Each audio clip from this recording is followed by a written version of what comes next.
Hello, everybody. Welcome back to AP World. This is Chapter 5 of Unit 2. Um, yeah. So this is going to be all about another network of exchange in this post-classical time period, in the period between 1200 and 1450. So we're going to take a look at the Indian Ocean Maritime System. If you're watching this in the year of our Lord 2022, I apologize that this is uh, the first video uploaded in terms of chronology. I still need to do chapters 3 and 4. If you're watching this outside of 2022, well, welcome back, I guess. Hope you enjoyed those last two videos. Wasn't it funny when I made that one joke? You know the joke I'm talking about. It's not funny. Nothing I do is funny. Okay, anyway, well, welcome back. Let's get started talking. Oh my God. So today we're going to focus on the Indian Ocean Maritime System.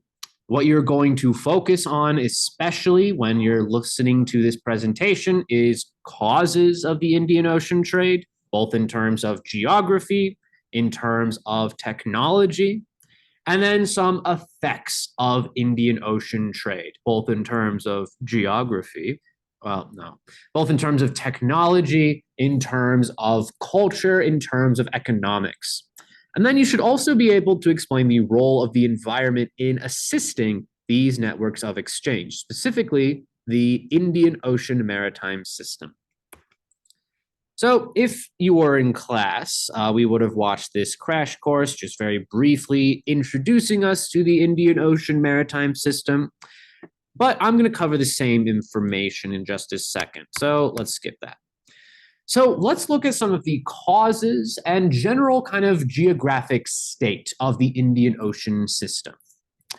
Well, in terms of geography, it's important to kind of get a sense what we mean by the Indian Ocean.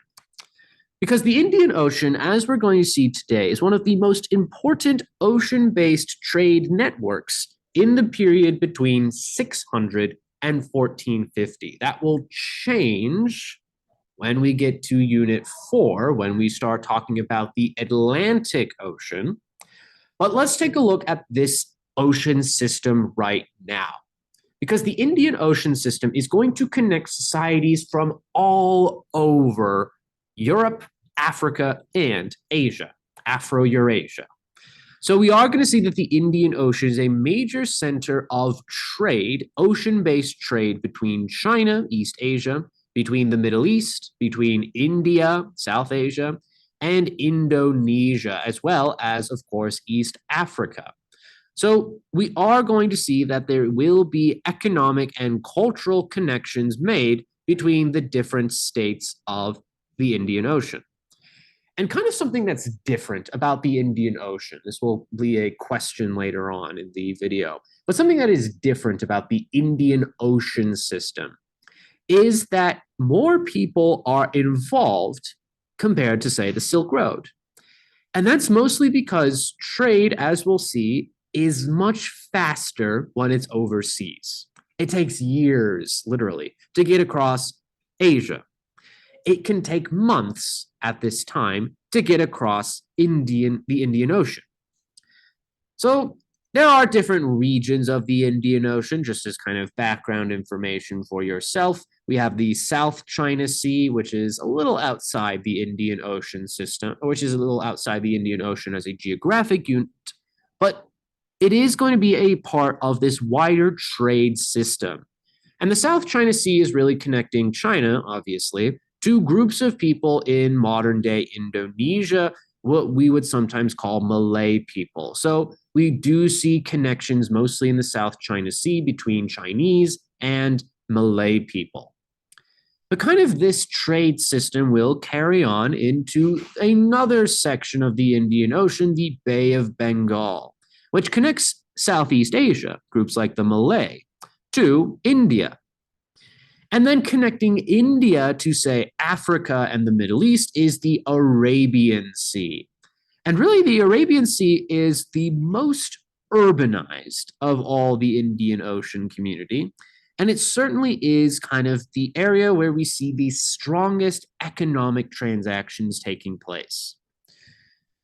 But one of the big reasons why trade will happen in the Indian Ocean, and something that is fundamental in answering at least that second lesson objective, is understanding the impact of the monsoon winds on Indian Ocean trade. And the short answer of all of this is, if you know when the monsoons are happening, that's when trade can occur. So the Indian Ocean trade system really depends on the seasonability and the dependability of monsoon winds, I should say. So sailors often know what is the best time of year to go from Africa to India, for example. When are the winds the most favorable to overseas trade? And they'll also know when it's more favorable to, say, go from India to East Africa. So the monsoon winds vary depending on the season, but the type of weather based on the seasons, based on the months, is predictable. So the predictability of the monsoon rains, of the monsoon winds, allows for overseas trade. And as we're going to see in a second, overseas trade is based on sail technology. So we do see that the sailors, the merchants of the Indian Ocean, they are very much knowledgeable of monsoon trade patterns, of monsoon wind patterns. So that's one way that geography is impacting the Indian Ocean trade system, this economic system of exchange. But another way, and something that is similar about the Silk Road, about the Trans-Saharan trade network, is going to be that the natural environment influences what goods are produced in what place. And there are a few trade goods that are produced in different places. And it is important to kind of get a sense what comes from where. And it's not just kind of for the sake of knowing it, but it is a major reason, major explanation for why trade happens in the first place. People want stuff they can't grow or produce themselves. That's basically the moral of why trade happens in world history. So there are different goods that will be produced in different regions. Africa, in East Africa, along the Swahili coast, so a callback to Unit 1, is largely going to produce things like animal skins, leopards, cheetahs, zebras. We also see the exchange of timber, of wood. This wood is largely going to places like the Arabian Peninsula. Not a lot of, trees in the Arabian Peninsula. They need wood. So that's an example right there of how geography impacts trade networks. Arabia can't produce a lot of lumber. It needs to get it from East Africa. We see kind of ivory as well as an example of this. Ivory is a big thing in China, popularity-wise, but it's only produced in India. It's only found on elephants who come from either India or East Africa. We also see the exchange of slaves in the Indian Ocean community. And this is actually something that will be a long-term continuity thinking forward in world history. We will see a strong slave trade community in the Indian Ocean, even in the 1800s. There's a difference, however, in who controls this trade, as we'll see. We also see kind of the manufactured products from outside of directly being on the Indian Ocean, say in Egypt, metalwork, manufactured goods, that's being exchanged to the Indian Ocean thanks to overland routes. We also see gold in Ethiopia. The Middle East, we have frankincense and myrrh. We see myrrh, we see horses on the Arabian Peninsula, we see pearls in the Persian Gulf, we see copper in Mesopotamia. And in India and Southeast Asia, we mostly see two things. Spices, namely pepper. Pepper is the biggest spice of all, and textiles. India is a big producer of cotton, and it's the major producer of textiles, of cotton fabric, until the 1750s. And can anybody guess what happens in the 1750s? Well, it's the Industrial Revolution. You see, I was hoping there'd be an audience response, but there wasn't. Anyway, that's not possible, really. Anyway, we also see pottery. That's not important, though. So these are different goods that are produced. And the thing that kind of is important big picture is that people can't produce certain commodities, so they need to get it from other places. And we do kind of see how trade in the Indian Ocean will develop based on historic period. And that's mostly going to be for a few reasons why we will see an explosion of trade in the period between 600 and 1450. Indian Ocean trade actually can be traced back to the classical era. We see evidence of overseas trade way back with Mesopotamia, way back with Unit Zero. There's influence of the Greeks and Romans in the Mediterranean, but in the Indian Ocean system. But we also see the involvement of India as well, thanks to groups like the Gupta Empire. Remember the Gupta, very decentralized empire, but very big on overseas trade. However, kind of what is different about later periods in Indian Ocean history is that in the classical period, ships tend to just hug or stick alongside the coasts of the Indian Ocean. So there isn't going to be kind of this, going back to a map in just a second, there is mostly going to be, paying attention to my cursor right here, if you can see it. Well, actually, I'll annotate it. So we do mostly see that in the classical period, trade is largely sticking to the coast rather than this more direct route. So if you want to trade with India from East Africa, you've got to go all along this coast right here. There's simply not the technology to move more directly from place to place in the classical era. But things are going to change in the post-classical period, and that is the focus of our unit today, obviously. So in the post-classical period, we are going to see some changes for a few reasons. And one of those reasons is going to be that another group will tend to dominate overseas trade in the Indian Ocean community in the post-classical period. And again, it's very important to kind of understand what I mean by post-classical period. It's this period between 600 and 1450. And there are two kind of reasons why things will change in the post-classical period. Well, for one thing, we are going to see trade in the Indian Ocean largely facilitated by Muslims, by Muslim merchants. So the rise of Islam in the 600s, in 650 CE abouts, is going to lead to the dominance or a increase, I should say, of Indian Ocean trade. And it's mostly because Muslim states, they get their political power through economic trade, but also Islamic states promote technological developments. They promote the Islamic Golden Age. And some of the technologies coming out of the Islamic Golden Age that impact Indian Ocean trade are as follows. So we will see from the Muslim world the development of a new type of ship that's able to go across the Indian Ocean rather than hug the coast. One of those examples is the dhow. And the dhow is a type of ship that will be developed in the Islamic world. Here is an example of that. It's a wider ship compared to earlier classical era ships. It has a triangle or lateen sail, as we'll talk about in a second. So the dhow is a major influence from the Islamic world that is allowing for trade to be more efficient, more able to go over long distances at a quicker pace. From China, we see a ship known as a junk. And a junk, as I'll show a picture of in a second, is similarly allowing for overseas trade. It's a bigger ship that is able to go larger distances, longer distances in a shorter amount of time.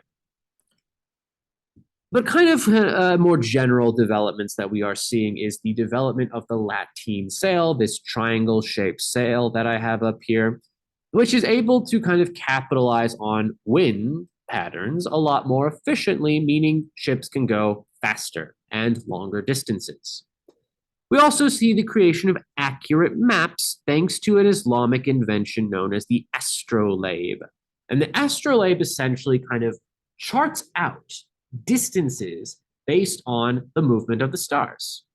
It's a tool that's able to be used by sailors to chart out their courses a lot more accurately. And it's also able for map makers to be able to chart out the coastal regions a lot easier. So, new technologies will be a major reason why trade in the Indian Ocean will greatly increase in the post classical period, but also the involvement of Muslims. That will also be a new development in the post classical period. Muslims want to secure political power by expanding their economic power, especially these caliphates in the Middle East. So that's a junk right there in the 19th century, I believe. But you should be able to answer this question right here. How is the geography influencing trade routes in the Indian Ocean? Hint, hint, think the monsoons. Think about this idea of where stuff comes from. So, how the geography influences natural resource production. But also, what are some technologies allowing for maritime trade in the Indian Ocean? So it's a very short lesson, hence why I'm doing this video first out of the Unit 2 stuff I need to catch up on. What are some impacts of the Indian Ocean trade? Well, there are a few impacts, and I want you to kind of think about in the back of your mind, what are some similarities with overland trade like the Silk Road? And that kind of answers the unit objective as well. Remember the unit objective, similarities and differences between networks of exchange. So, what are some impacts of the Indian Ocean? Well, in terms of politics, in terms of urbanization, we do see new city-states popping up to capitalize on trade. And one such city is the city of Aden. And Aden is a city that developed in the classical era during the Greek and Roman times on the Arabian Peninsula. And I'll show a map in just a second. I'll go back to that map to show you where it is. But Aden is going to be a major trade center that will develop on the Arabian Peninsula and is going to assist in bringing Middle Eastern goods to the Indian Ocean. So Aden is going to be a major kind of facilitator, a major center, I should say, of trade in the Indian Ocean community connecting the Middle East to the Indian Ocean. But it's also going to be important because, in a way, it also connects the Mediterranean Sea to the Indian Ocean as well. And this is where I'll go back to a map of the Indian Ocean. So, well, because in class I would have the map on the board. But anyway, so we are going to see kind of the influence of Aden in Middle Eastern trade in the Indian Ocean. Aden is around here where my map is, or where my mouse is, where my cursor is, this red area. And it kind of is going to be a major stopping point of overland trade from the Mediterranean across the across the Arabian Peninsula to this port city, which then connects to the greater Indian Ocean community. So Aden is going to be a city that connects East Africa. It connects the Mediterranean Sea based on this overland route. Remember, there is no canal in the 1400s. So this overland route. So Aden is an example of a major city-state that will emerge that capitalizes on trade. There is a general continuity in world history. So we are going to see that Aden is an example of this connection between outside Europe connecting to the Middle East in a way. But we also see that it is a major example of how religion will spread. Aden is not only a Muslim city because it's on the Arabian Peninsula, but it also has communities of Jews and Christians. Even there are some accounts of Buddhists as well traveling there. But the other major city-state that will pop up during this time is going to be the city-state of Malacca. We've talked about the Malaccan Strait before, actually. So Malacca is going to be kind of one of the many cities in the Srivijaya Empire, which is this city empire that we've talked about before in Unit 1. But it's a city-state that emerges to capitalize on trade between the Indian Ocean, especially between the Bay of Bengal portion of that, and the South China Sea. Remember, and this is another way geography is influencing trade, traders have to go through this strait in order to get to China. They could go through the Strait of Sunda, but if they want to get there faster, they go through the Strait of Malacca right here. So Malacca will be a city-state that capitalizes on this trade between the East and the West. And the Malacca Strait and the city-state of Malacca itself is going to be a prime connector between India and China. But also like Aden, Malacca is going to be an example of religious diffusion. We not only will see Buddhists and Hindus there, but also there's a sizable Muslim population there as well. So it impacts new states to capitalize on trade. That's a similarity with the Silk Road and the Trans-Saharan trade as well. But let's take a look at kind of another impact, because with the Indian Ocean, with these new trade networks, with these new technologies especially, we are going to see the spread of travel and overseas exploration. And the prime example of travel in the Indian Ocean community, and one that reflects religious diffusion, is going to be the involvement of Indian Ocean trade, Indian Ocean maritime technology in promoting religious pilgrimages. And the prime religious pilgrimage is the prime group of religious people in the Indian Ocean, Muslims. And this religious pilgrimage, as we remember from Unit 1, is the Hajj. The Hajj is going to be a major reason why a lot of people will move and travel on the Indian Ocean maritime system. The Hajj, remember, has Muslims required at least once in their lifetime going to the city of Mecca, the most important city of Islam, of the Islamic world. So we are going to see that the Hajj, the presence of the Hajj in the in the Indian Ocean, is an example of religious unity across diverse cultures. So Muslims will appear across the Indian Ocean, regardless of location, but they all practice a similar religious practice of pilgrimage, going to the city of Mecca. And that's what this image right here is actually portraying. It is an example of a group of Muslims going to Mecca on this Hajj. So it's an example of religious unity, despite the fact there are so many different communities across the Indian Ocean. We do see that Muslims transcend community and ethnic traditions, and Muslims from all over the Indian Ocean, they will undergo this journey to get to Mecca. We also see that overseas trade will lead to voyages of merchants, of travel writers, and these travel writers include guys like Marco Polo, like Ibn Battuta. We'll talk about Ibn Battuta more in our 6th chapter. But we also see that overseas exploration will increase in the post-classical period, mostly at this point by Muslims, but also by the Chinese themselves. We do see that there will be the exploration of an admiral by the name of Zheng He. We'll talk about him more in our chapter about the Ming Dynasty. We'll talk about his motivations more later. But he's going to be an example of how how new technologies are leading to new cultural contacts between the East and societies in the Indian Ocean. And we'll talk about Zheng He later. And it is important to note that it's only really after 1450 that we see the inclusion directly of Europeans in the Indian Ocean. And we'll discuss that more in Unit 4. But largely, that's going to be because these maritime technologies, first developed in the Indian Ocean, they're going to gradually make their way to Europe by the 1400s. So we will see that Europe will eventually get involved in the Indian Ocean system thanks to the diffusion of new maritime technologies. But we'll talk about that in Unit 4.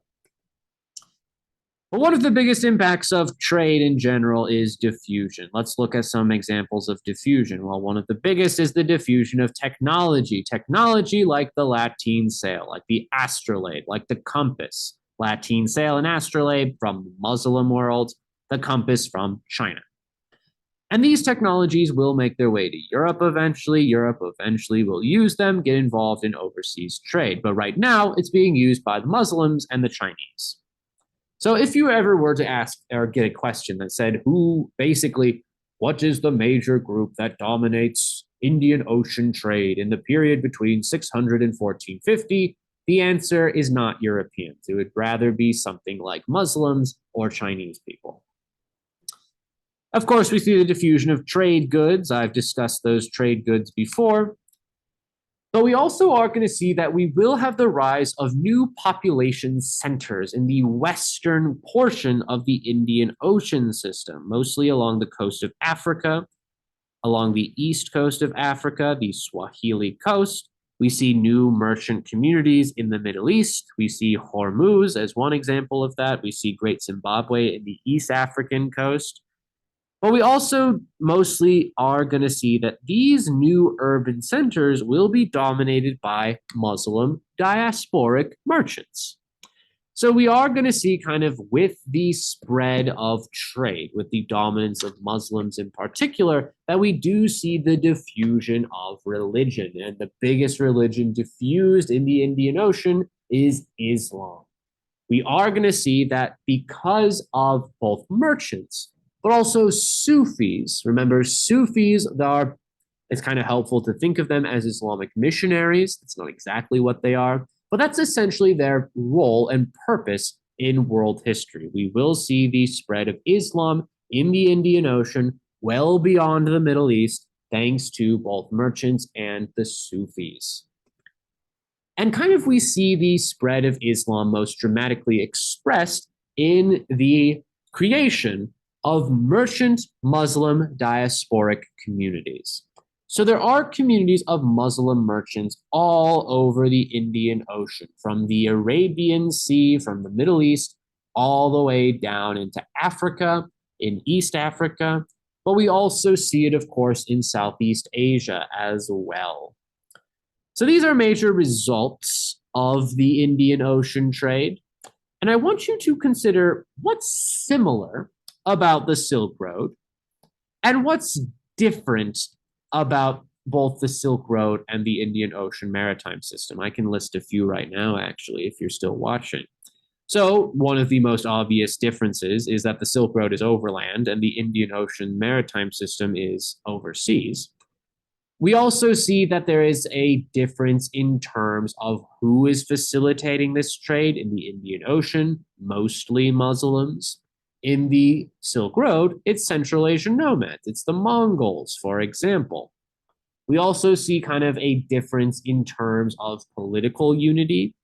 That could also be a similarity, depending on the time period you're talking about.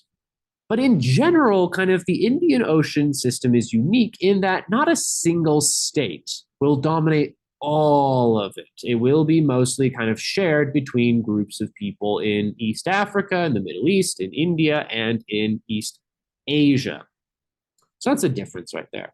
In terms of similarity, we are going to see that there is diffusion of trade goods, of technology, of religion.